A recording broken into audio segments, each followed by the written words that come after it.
Cita Blanco, the Artsy sister, and we're continuing with Saturanstra Karina, Lesson 1, Part 3. The boys had to wear a needless cotton dress with front buttons fastening on their round neckline. The sleeves were short with tucks about the hems. The details matched the skirt and the drawers. The cotton shirt had a double frill collar and long sleeves, and the stockings were knitted and made of cotton with pointed shoes.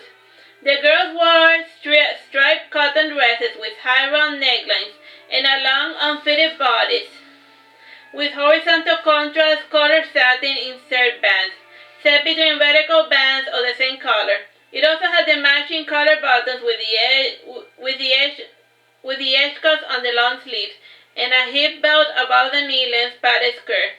The collar was white and it had laces on the edge. The lace repeated and was sewn into the waistline, just beneath the cuff.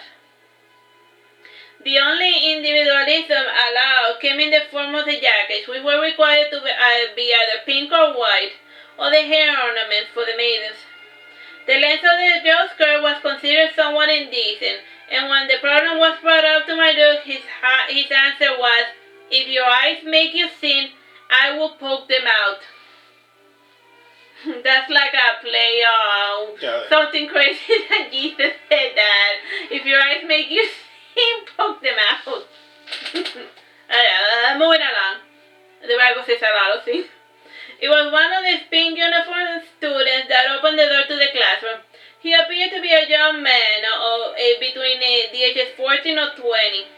His height conflicted with his youthful, innocent face. He had large, expressive gray eyes and silver hair.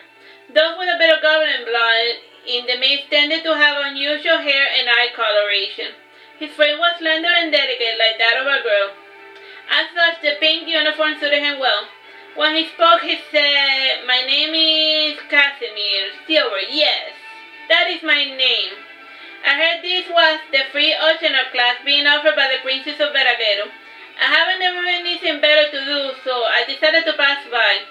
Are you a current student or did you graduate?" asked Karina.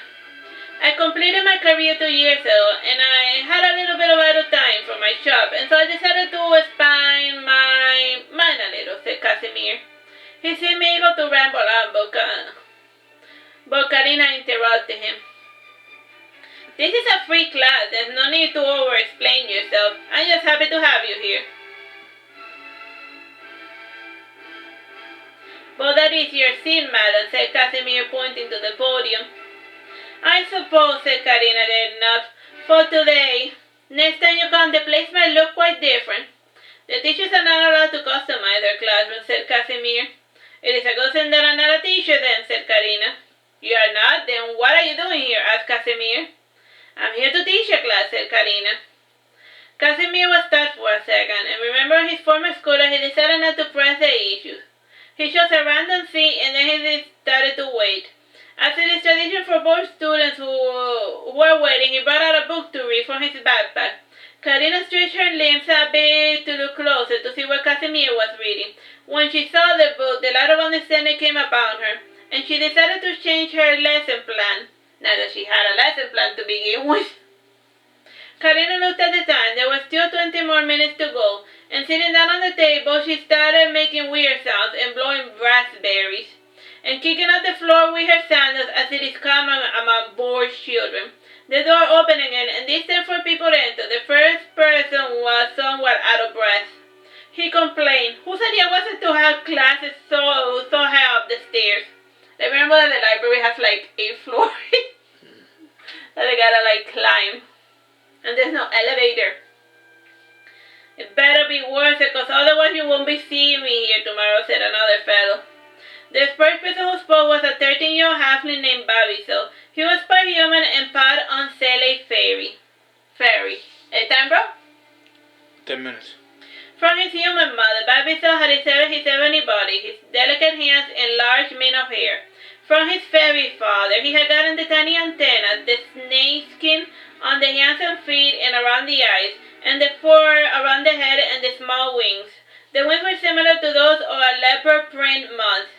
and these fairy parts could change at will, but Babysel didn't know this.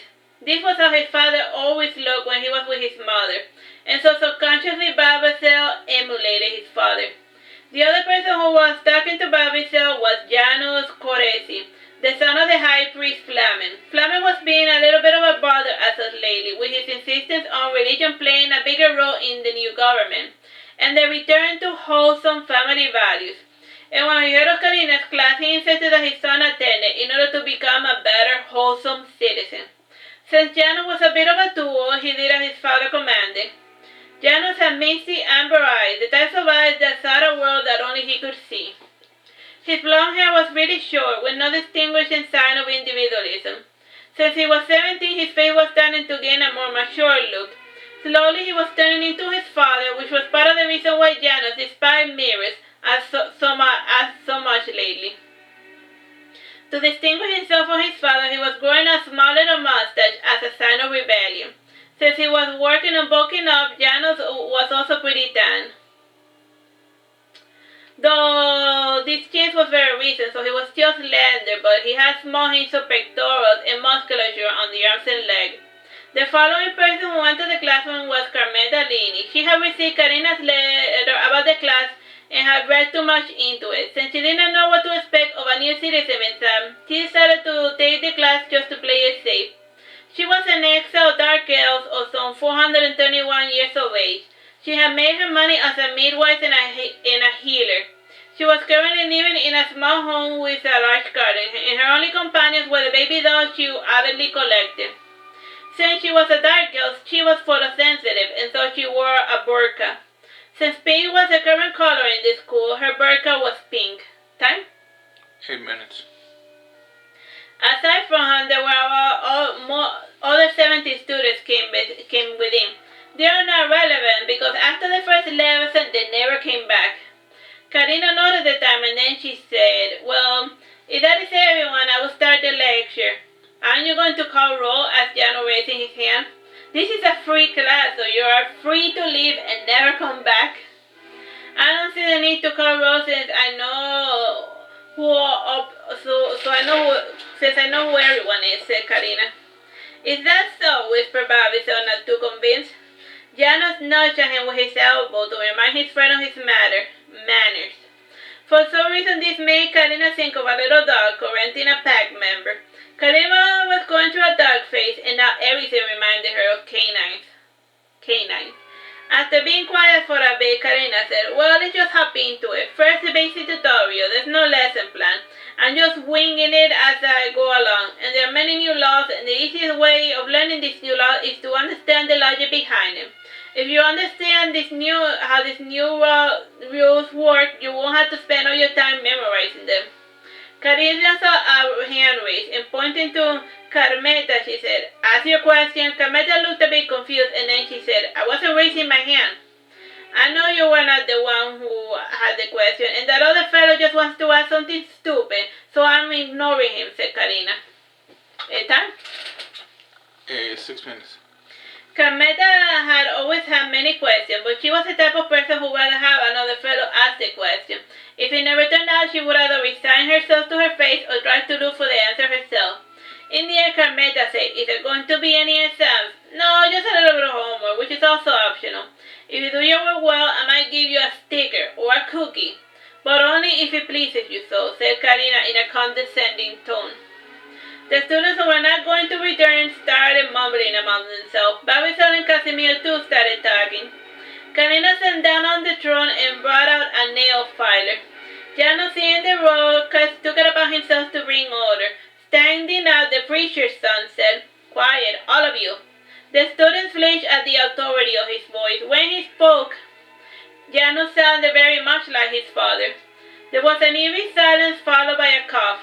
It was only broken when the door opened ever so slowly. A short-winded lad, age 15, entered the room and he sat down. He was called Lucian Uradel. He was the male heir of a noble family. He had a pale form with medium-length black hair and clear blue eyes. Despite having magical abilities, he had chosen a different path. Since he had a numerical fixation, he had recently graduated as an economist. He was handling the finances of the families, investing here and there, and doing business-related nonsense. He was there purely for financial reasons. He needed to get up to date on the new codes to prevent any fees. Some aspects of the new laws were a bit too broad and confusing for him, and he thought that he needed some clarification. When he entered, Karina said, "Glad you were able to make it, Lucian. You didn't miss much. Now that everyone's here, I'm going to start the lesson, so pay attention or not." Back in my home, some teachers would use parables to instruct the student. They were simple tales that had some sort of moral lesson attached to them, I think. I didn't read the entire definition. Anyhow, this is the first and most important lesson, so pay attention. Time? 4 minutes. In a world very different from this one, there was a single moon in the sky, and there was a man who wanted to sell spy secrets to a group of people known as the Russians. Started saying Karina. I mean the Soviets. Where are the Soviets now, Lucian? They are nowhere. Them and their descendants died billions and billions of years ago. So you have a pretty good idea when this book is taking place. It's very, very, very, very far off into the future. She then continued. Anyhow, he found one of their agents who was attending a trial, and he showed him some of the secrets he knew about the agents and on the person being judged. Curious, the agent asked him how he had gathered the information. The fellow said he was offering them not technology but a spy network. Since the agent couldn't make a decision, he brought the seller to his superior. The superior asked him to tell him something he did not know. The seller said to the superior that his son had a male lover. The superior angrily demanded to know who was that person. The superior sent the fellow, and then he caught his son in the act, and the male lover was caught and tortured. And while the victim was bleeding out, he started to listen to the Soviet torturers talking nonsense. And then the victim heard that the superior son was probably worse off, and the victim revealed his true nature. Karina paused to see if anyone was engaged. Most of the students were weirded out and not understanding what that had to do with anything. Janos was writing everything down, as was his habit. He was not listening to anything. Only his hand responded to any sound like the hand of an automaton. Only when he got home he read his note over the time would he realize the nonsense that was this story. Since nobody was asking questions, Karina continued. Anyhow, the mango body of the youth. What I mean is that the guy was a mess. The body that was missing an arm and a leg from the torturers morphed. It became strong and large. A knife materialized, and he swiftly made quick work of those who tormented him.